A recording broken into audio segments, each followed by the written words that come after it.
I am Rashawn McDonald, the host of Money Making Conversation Masterclass, where we encourage people to stop reading other people's success stories and start planning their own.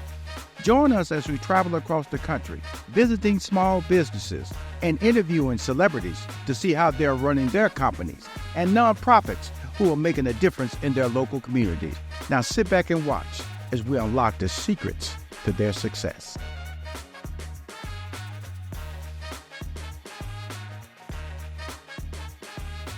Hi, I'm Rashawn McDonald. I host this weekly Money Making Conversation Masterclass show. The interviews and information that this show provides are for everyone. It's time to stop reading other people's success stories and start living your own. My guest on the show today is a 25-year corporate technology veteran. She's successful in many areas as an entrepreneur in the drug testing industry and has established an award-winning consulting arm that has assisted more than 2,000 entrepreneurs and counting. Please welcome to Money Making Conversation Masterclass, Michelle Foye. How you doing? I'm doing good. How are you? First of all, thank you for coming on to Money Making Conversation Masterclass. A lot of people work 40-hour-week jobs. Entrepreneurship seems like a dream, and they say in my reading that black women are the number one entrepreneurs in the last 10 years. Why is that? You know, I've read that same statistic, Rashawn, and I really believe it's because we create, we birth, we create, we nurture. And those are things that really, you know, that's what entrepreneurship is made of. Right. Like I said, we're in this company 25 years. What did you do exactly there? So I retired myself, I say, from corporate America, and I retired as a project and program leader. So I entered corporate America with the gas company. It was great training ground. Shout out to Atlanta Gas Light, now owned, you know, as Southern Company. I came in as a secretary in the IT department. I started, you know, just doing additional things. There was a lot of autonomy, so I was able to learn a whole lot in my secretarial role. I went into management consulting, so your Capgemini, your Accenture, and then I started doing independent technology consulting from the East Coast to the West Coast. So I found my niche in higher education and healthcare, so like Morehouse School of Medicine and Wake Forest Baptist. And what happened is one glorious day, June 15th, 2016, about 3 p.m., just got off a call and got a call. My oldest son, his name is DJ, his aunt called and said there was a shooting at the basketball court and they think it's DJ. And I said, I'm just thinking shot in the arm. I'm thinking it might not even be him. And that ended up being, he had been murdered. He had been shot in the back of the head and killed. And so that totally turned my world upside down. I was a newlywed, hadn't been married even a year. Mother of 7, 4 biological, 3 bonus, 4 girls and 3 boys, and, you know, grandchildren even at that time. So immediately I started this nonprofit called the Breakthrough Foundation. And I said, I want to stand in the gap with kids. You know, I want them to know that they have a purpose. DJ was a good kid. You know, he was 24 years old when he was killed, but he still was a kid. Right. And I said, I want to give scholarships. I don't want kids to think that they can't make it in college because they're not going to have any money, you know. So that was the first thing I did. But a year and a half later, I went to get a drug test for one of my technology clients, and it was very linear space. When you say linear, what do you mean? Just basic. You know, you walk in, a few chairs, somebody, you know, at a counter, plexiglass, and a restroom. And that was it. He had a vending machine. That was it. Wow. I mean, it probably was 200, maybe I'm exaggerating, 200 square feet, 300 square feet. And God literally, I mean, it was like it caught up in 15 seconds. He said, I want you to learn how to do this because you're going to help save families because I am the product of alcoholism and drugs. You are going to help people get to work because you know how to get people to work as part of your technology project management. And you're going to make communities stronger because people are going to be able to get jobs. You said you were doing things that weren't your responsibility. Exactly. And I always tell people, because everybody wants to do things and get paid for it. And sometimes, and I will tell you, there's a lot of things I've done in my lifetime that I've not gotten paid for it, but the benefit of me learning that skill or doing that extra work have benefited me. Would you agree? Absolutely. Give us an example of how it helped you out. Oh, wow. It helped me out right now. I just took on a client who has a home health care. She has an amazing business model. She's doing very well, but she needs some more leadership expertise on her team. Right. And simply by, stepping in and having certain conversations, that led to me becoming a fractional COO for her. By doing extra, engaging yourself exactly. with a clear understanding there's, I won't say you see opportunity, but it's a DNA inside of you saying when you see a need, you present yourself. Right. Right. You help people. Right. Genuinely. Right. But you had good spirit. I would say that in a complimentary way. Because as first of all, you're engaging, got solid spirit, knowledgeable, and then you're alert. When I say that's important, because a lot of people, they're not alert. They show up for work on time, they do what they're supposed to do, and then they leave, not seeing all the opportunities. Yeah. Let me tell you, I really understand that as an employer.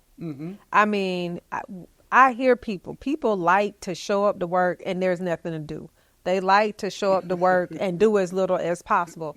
You're not an entrepreneur, or you got the wrong job. That is your attitude. Yeah. And because as we go through the whole thing, let's talk about setting up the drug testing, because that's your foray, a tragic situation led to this ambitious move, but there's a need you saw versus what was happening out there. Yeah. What were your thoughts? How did you pull it together? I started my business in 2012. Because I was doing the independent technology consulting. Right. And the reason why I did that is because I found that when I formed an LLC and when I had an S Corp, it allowed me to not only payroll myself and contribute to my own 401k, but it also allowed me to do 25% profit sharing. So that's a gem for all of y'all who are listening. So it cuts down all those taxable wages, right? But I wasn't a true entrepreneur, though. Because, it's easy to go get a technology contract. Right. I'm not beating down nobody's door. I'm not really doing business development in the same way as I am right now. So when I started the drug testing center, my undergrad is in management. My graduate degree is in international business.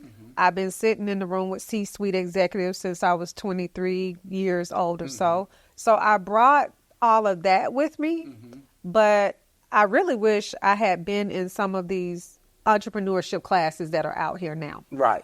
I was doing things just by the seat of my pants. Right. Which is typical for people of color. Yeah. I was doing it by the seat of my pants. We don't have mentors, which are important. They can help us pick up a phone and go, I'm about to do this. What would you recommend? Right. But we also don't trust people to be mentors. That's true. But I think that when you got to have a history, and then also have to have that conversation laid into you in high school. And then as you grow older, you've heard it enough to understand this is the process. And that's what we don't have in the African American community, because we don't have entrepreneurs left and right. Right. We have people who work. Our cousins, our uncles, our daddies, our parents, they work for people. That entrepreneurship conversation is what we're talking about, because like I said, in 2012, you started your LLC, your S Corp. Who was available to you? No. Everybody was working normal jobs. Right. Continue. But you know what? You even inspired me, Rashawn. You're not going to believe this. You're not going to believe this. Okay. Quick story. So, I listened to Steve Harvey Morning Show. I remember him saying or reading that you were his business partner. So I followed you on LinkedIn. Now we're talking 10, 12 years ago, right? And all I would say to myself is, if Steve can live the life that he lived, no joke, I can do it too. Yes. Real conversation. So even just not being a groupie or, not even getting too deep, but just knowing that somebody turned their life around to how they wanted it, right? And that they had somebody standing with them. Right. Even just knowing that inspired me. Right, the whole trust and the mentorship. Absolutely. And like I said, and I'd say this to you again, you have a great quality. And so this conversation of success that we're talking about, your ambitious role of taking on the responsibility yourself, not being traumatized by disaster. And I'm not minimizing the death of your son, but that's a very disastrous, unforeseen moment. Oh. And a lot of people shut down. Let me tell you, it was hard for me to come over here because before my son was killed, I was pushing him to get his own apartment right down the street. Wow. And so when I came, I wanted to see where I was coming first, and I'm just like, talking like DJ, I'm gonna get through it, And so I always consider these to be full circle moments where Rushion McDonald, the amazing businessman in all his glory, that I'm sitting on his couch talking to him, and he has no idea that for 10, 12 years from afar, he was a figure that I did not know, but just a figure of this can be done. Black people can work together. Black people can be successful. Right. Yeah. And that's exactly why I do this show. I may not know anybody out there who's listening to me, but if you grab a crumb of this conversation and realize that you did it. And because we get caught up into this celebrityism and to massive social media numbers, and that's rare. Everyday successful people is very, very accomplishable. You can accomplish that task. And so as we were talking earlier about the drug testing, you went to set that up. Did you do it by yourself or you had help? No, I absolutely did it by myself. So I started off with workplace drug testing. So pre-employment, random, post-accident. So did you have a little small 200 square foot room? I had a little bit more than that. I was in Old National. I was on Old National Highway, 55260 Old National Highway. I had that office for 3 years. I even transferred to probably close to 2,500 square feet. Because I was able to get a medical director, lab director, partner with a nurse practitioner. Shout out to Kayana Moreland, My Health Reassurance, Atlanta Aesthetics. And it went from just drug testing to lab work, from lab work to acute care, from acute care to mentorship and expanding. So essentially what I did from that one step was create a universe of drug testing centers.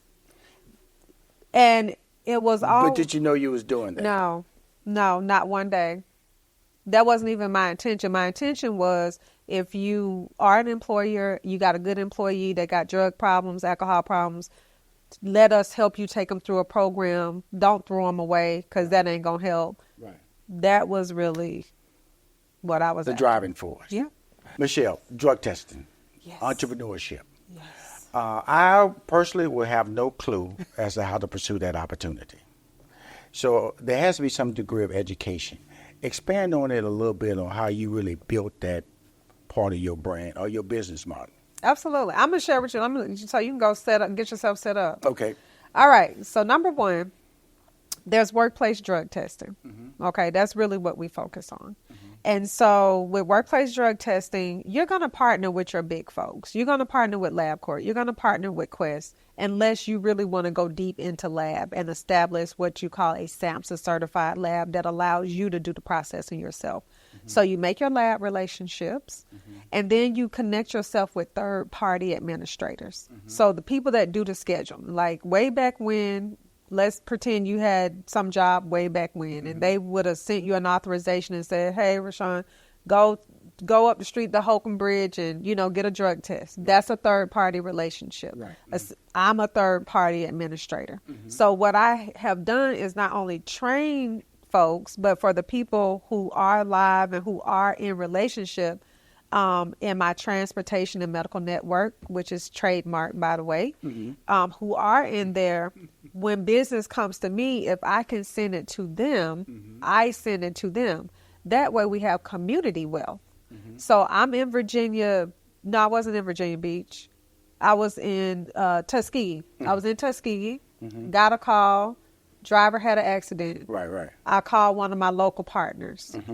That company is going to pay me, and I'm going to split that with my local partner. Now, how do you screen them? How do you bring these partners or these affiliates onto your brand that you can trust them? Right. Well, it don't take long to figure out if you can trust people. Let's be real, right? But really, they come to me as clients, and I convert them into partners, if that makes sense, right? Because that's really my goal. But you can't tell everybody that up front. Right. So it's kind of like you screening. Exactly. So you got to see how the relationship progresses. But you can operate a drug testing center. I didn't have to go get a brick and mortar. I could be mobile. Okay. So somebody could call me right now, and if I want to, I'll take the call and I'll go do the drug screen. Right. I can do it at a hotel. I can do it at a grocery store. I can do it at a gas station. Just like a notary.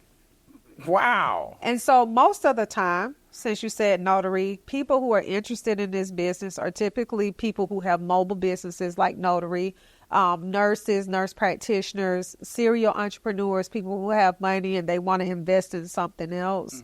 I get a lot of tax people too, people who have seasonal work.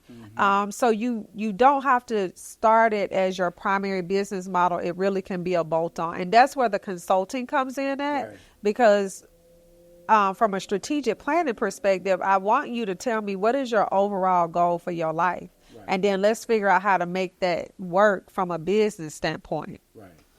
Consulting. As I'm listening to you can't find a better mentor than you. Oh, so if you're going to consult, then I want to come to you. You have no problem sharing your success. No problem articulating why you're accomplishing these. Because that's what bothers me. Because people will talk about success, but they leave out a lot of steps. And those steps are what prevent you from being successful. Tell us about your consulting agency. So remember I mentioned I work for some Big Four consulting. And so really when I started my drug testing center, I was leaning on my education, my corporate experience, and my consulting experience, right?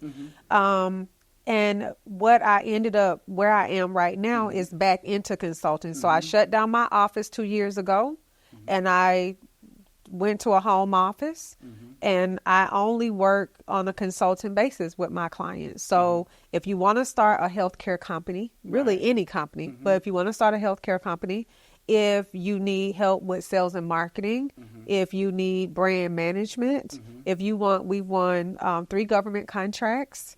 That's not easy. That's not easy at all. That's not easy. And let me tell you, somebody told me, they said, 70% of people who are in sam.gov will never get a contract. They said 30% of the other 30%, it'll take them for 4 years. And I told them that doesn't apply to me. That may apply to somebody. You can't. See, that's another thing as an entrepreneur. You have to learn how to chew the meat and spit out the bones. And that didn't apply to me. And it didn't, because since that conversation, that's where 2 of the contracts were won. I liken it to when I got married. My husband and I met and married in 107 days. Now 107 days.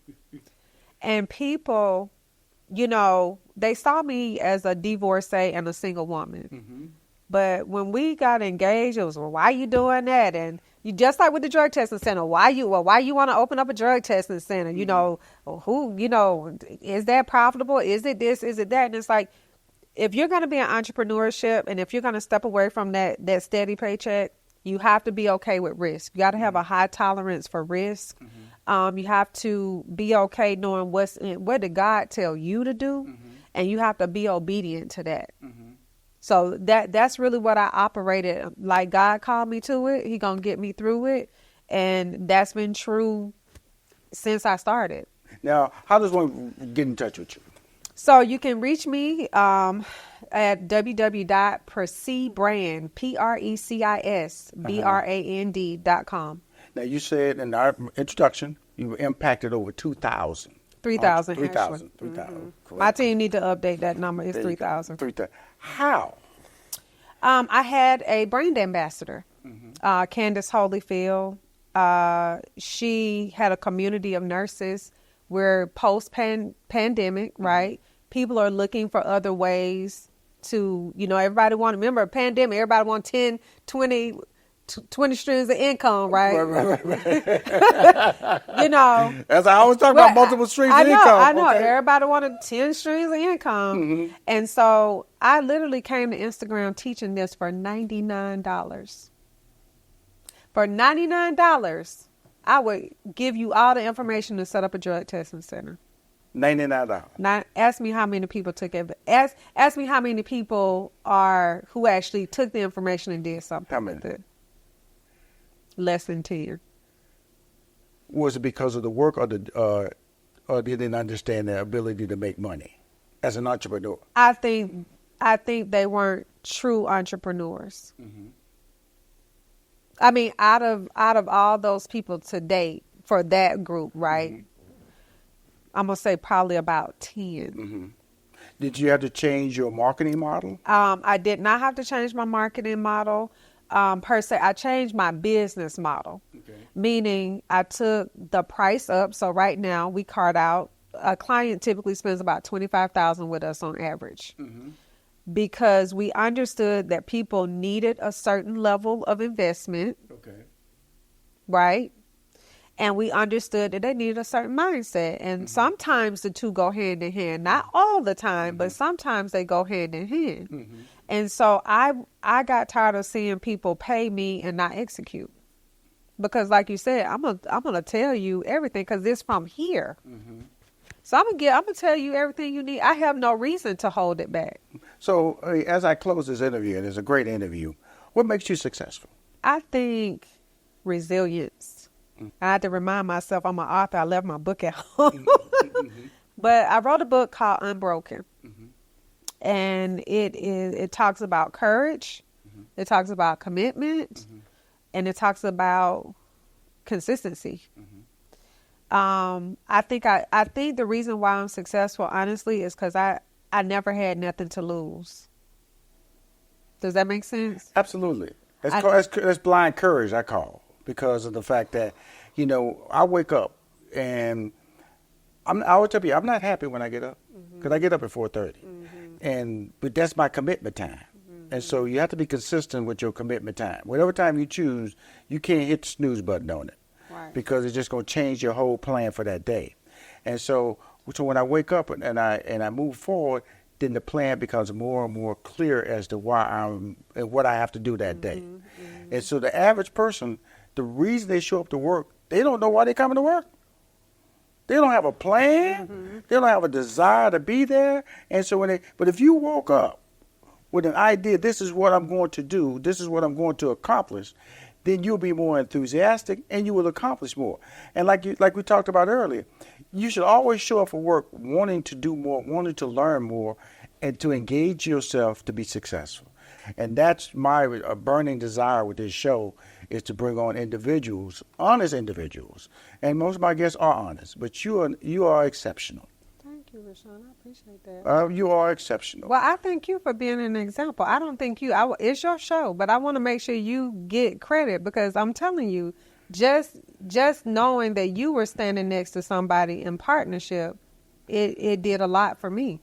Well, thank you. And thank you for coming on Money Making Conversation Masterclass. I appreciate you. Thank you for having me.